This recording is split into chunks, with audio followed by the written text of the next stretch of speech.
రాత్రి నాకు కల వచ్చింది. చుట్టూ తెగిపడిన తలలు, ముండాలు,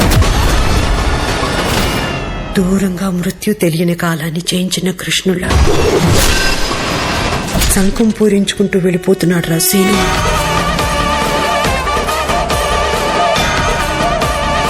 ఈ ఊరిని కాపాడడానికి వారాహి అమ్మవారు, ఆ అమ్మ గుడిని కాపాడడానికి నానమ్మ ఉండగా మాకేమవుతుంది?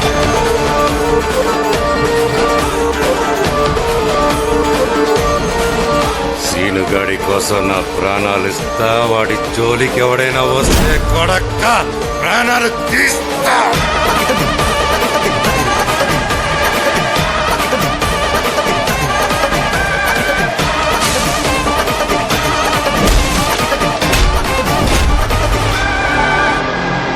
ఆ రామ లక్ష్మణులని సముద్రం దాటించడానికి ఆంజనేయుడు ఉంటే, ఈ రామ లక్ష్మణులకి ఏ కష్టం రాకుండా చూసుకోవడానికి ఈ సీనుగాడున్నాడు.